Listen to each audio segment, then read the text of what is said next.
All right, welcome back to the continuation of round number two here at Guardian Games for Modern Mondays. We're Portland Paper. I'm Travis Cooper, hanging out with. Ian Uh, Lunger. oh, I didn't even get superlatives in there. And it looks like we have a matchup of Esper Shadow hanging out on our left, Parker Southwick versus Joe Raggett on Rakdos Shadow. So I feel like we're in an Alfred Hitchcock movie right now. There's just so many shadows going on. Uh, Oh, yes, film nerd. lots of shadows. We will get to Lots of see. shadows and then like black and white like photography to get with Hmm. uh, Yeah, Sven, the song is here. It's here. It's happening.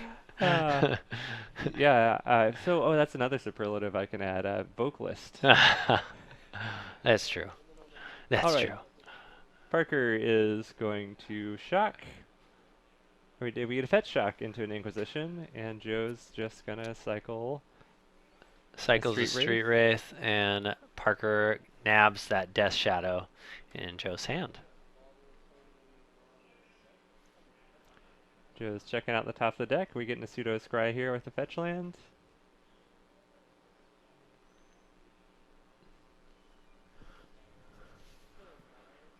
And it seems like Joe probably liked the card that was on top. He's gonna Yeah. draw it. Such a fun little aspect of these Death Shadow decks. I think Bobble is kind of an underrated card, in my opinion. I don't know if I'd say underrated. Bobble's kind of an appropriately rated decent card, in my English opinion. language. All right. Looks like Parker's thought seizing down to 15 and taking the other Death Shadow.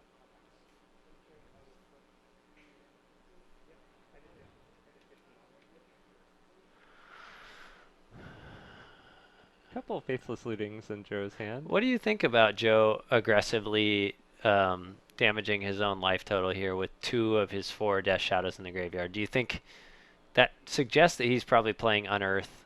Yeah. Don't you think? Yeah. Unearth, I'm curious if there's like an Arclight Phoenix in the deck, perhaps? Yeah, we're not. Joe's deck is a bit of a wild card for us. We're not really sure. We were told, yeah, Rakdos Shadow, um, which most of the Shadow decks we have seen have been three colors. As at times it can be, it, when you're playing a deck that wants to deal damage with its mana base, it's almost free to play three colors. And there's not really a lot of downside unless you're expecting a lot of Blood Moon or land destruction in the format, which there hasn't been much of as of late. No.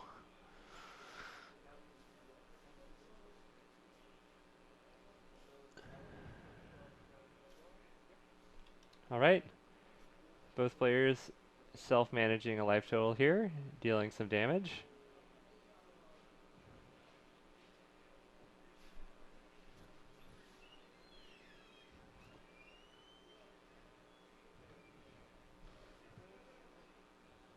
Yeah, I'm just on the edge of my seat wondering what Joe's got in here.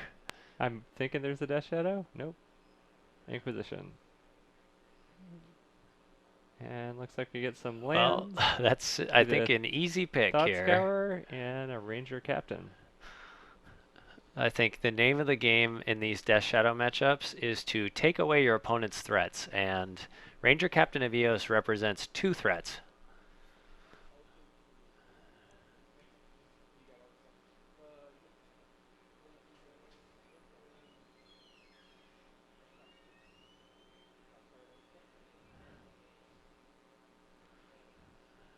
Oh, there's an Unearth in the yard. And get another land drawn. So Parker's flooding out a bit here. I think we're on mono lands.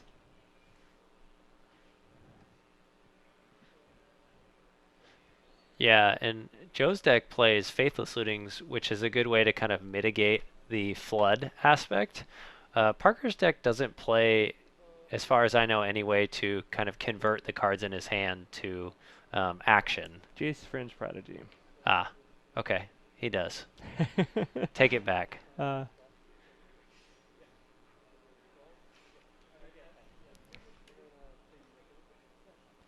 all right. Parker's just left with some lands. Just a little reactive card off going on Oh, I here. think we get a Ulta Fairy. And so I think Parker knows Joe has a bolt in hand. I imagine we're just plussing. And we do see a plus. Joe drops a Death Shadow. It's kind of an interesting spot. This gives Parker essentially a free target for the Teferi. Teferi might bite the dust unless there's a counter spell. Yeah, I wouldn't be at all surprised.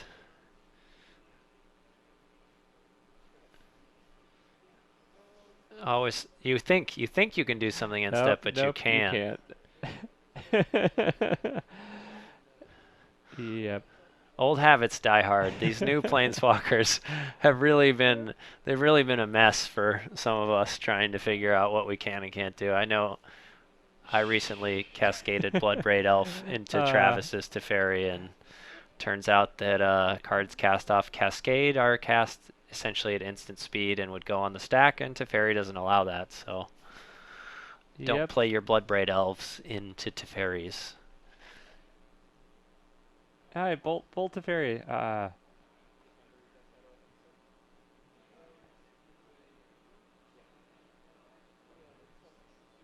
Nope, you're not. Yeah, Unearth's uh, Moorish Idol is letting you play essentially additional copies of Death Shadow, and then in this Esper Death Shadow list, it lets you get back Ranger Captain of Eos, which searches for another copy of Death Shadow. So you're actually kind of getting a 3-for-1 almost.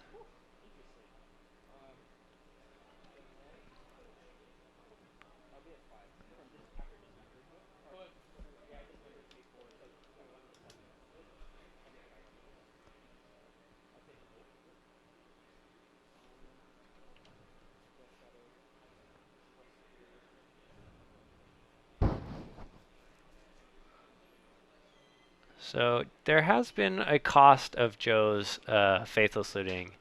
He has he has looting quite a bit here, and that really has done a number on his hand.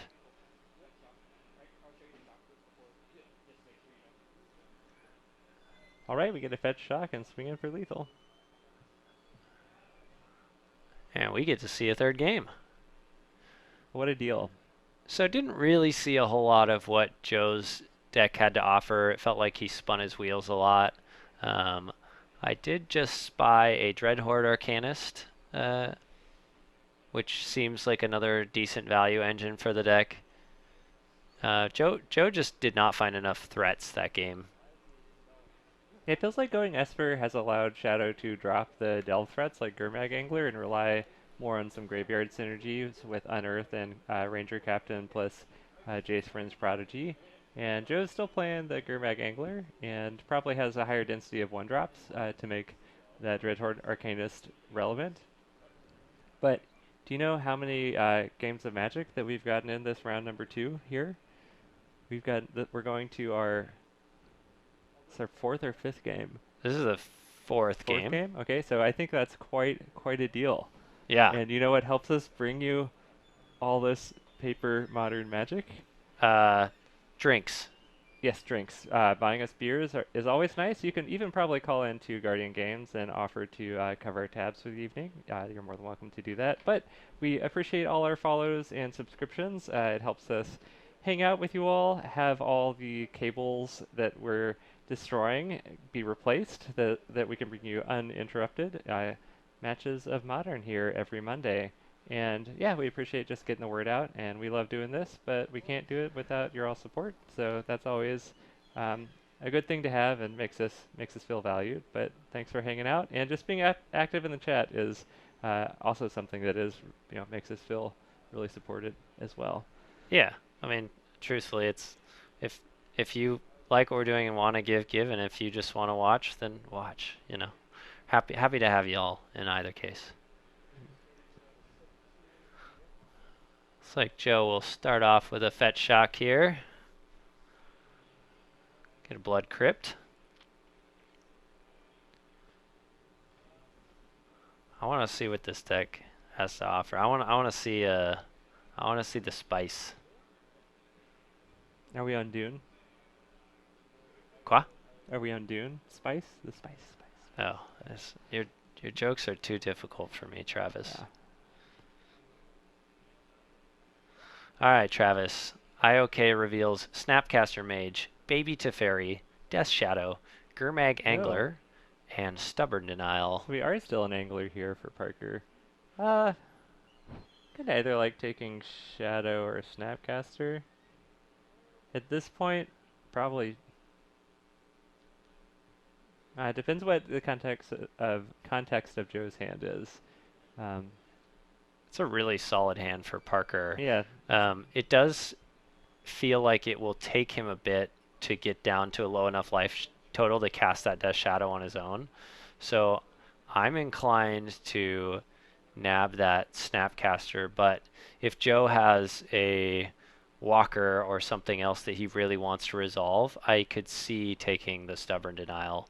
Although I do think that definitely signals to Parker that something's up and Joe is trying to resolve, some critical Planeswalker.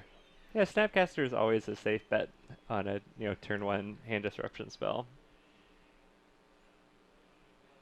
Usually, if you're not taking Snapcaster, you have a very specific line that you're thinking about taking. Um, Also worth noting, the bounce on Baby Teferi is very, very good in this matchup against Joe, as many of the bounce targets are super solid. Death Shadow being probably the worst of them, but bouncing something like a Gurmag Angler is extremely punishing. Joe is reaching fairly deep into his graveyard in this matchup, in that he is using cards like Unearth, he's using Gurmag Angler, and I also saw Dreadhorde Arcanist, so he's taxing that resource in a very real way, and he's playing looting, but he's not playing spells like Thought Scour to stock that graveyard. And again, looting has a very real cost in this case. Which I thought it was interesting that Parker decided to stubborn denial the looting. Um, when you're playing an attrition game, I'd almost let Joe have the looting because he's going to be down on cards there. I might consider stubborn denialing like a flashback of faithless looting, but yeah, that was pretty aggressive use of stubborn denial. I agree. Maybe he had a read that he thought maybe Joe was trying to find lands. Um, some of these decks with looting do play a lower land count, and they can be a little bit greedy about keeping one land hands with looting. And sometimes you can just have a gotcha moment where you get them on that and then run away with the game from there. It, So I think the gamble can be worth it at times. it does feel like spell piercing a turn one ponder when your opponent's mulliganed and you're thinking you're gonna like kind of get him on missing land drops, but Joe kind of sequenced that correctly by um, if he was trying to bait out that stubborn denial by not playing the land drop first. Did you see any Jund out there, Travis? We featured green, black. I imagine we have 54 people, so I bet someone's on. You know what? I know there's at least one Gen player out there. Maybe we'll check in after this round and see how they're doing. I've been playing Jund. I've given up my amulet roots and have begun. Do you? Okay. Okay. So Joe plays Gurmag, but he knows that Parker has that Baby Teferi in hand. That's also very interesting. We may have missed 2 points of damage here. No, Joe's at 11, Parker's at 13. And I I really would have saved that Dismember and just bounce. bounce the Angler with Baby Teferi. It does put Baby Teferi in bolt range, but like if you're able to bounce Angler even a couple of times, again, like I said, Joe taxes his graveyard resource significantly here. And if he's having to exile all the cards with Angler to cast it, then it's making his other cards like Unearth and Dreadhorde Arcanist essentially useless. And we get that flashback on Faithless Looting.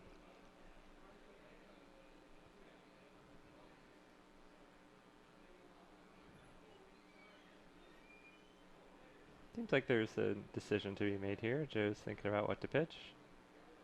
Maybe you got a bunch of good cards.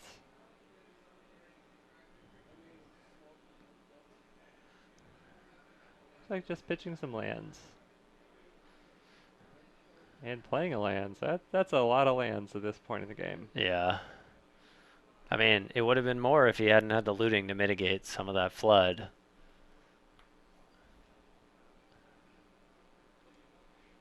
And an Inquisition by Parker. Two anglers and a fatal push. Wow.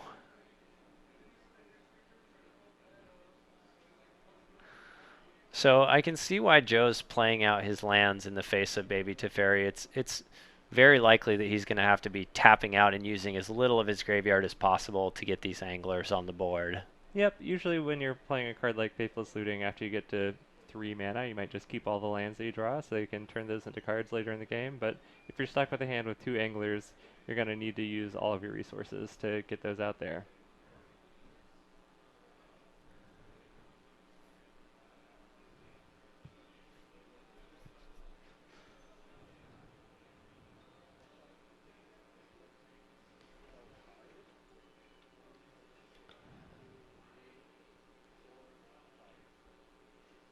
All right, we have 2 threats deployed in 1 turn here for Parker.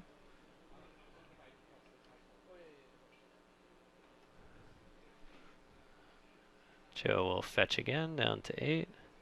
So he had dumped a swamp in graveyard. I wonder how many fetchable lands he's playing main deck. I can't imagine it's many more than 5 or 6.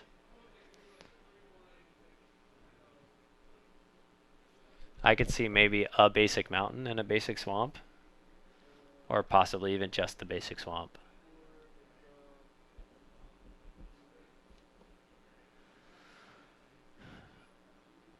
I think this is just going to be lethal here. Yeah. Parker's going to be able to bounce whatever Joe plays with Teferi and then swing in. Yep.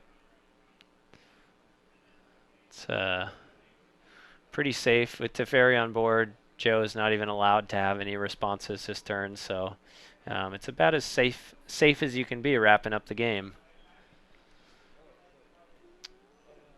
All right, I wish we'd been able to see game number 1 there to really kind of piece together what the synergies are with this Rakdos deck. Kind of saw some more unfortunate draws there when you draw 3 Gravag Anglers. That's not really where you want to be. And yeah, Joe wasn't able to convert the Faithless Lootings into some really synergistic plays, and Parker was able to just play out a Teferi and some threats.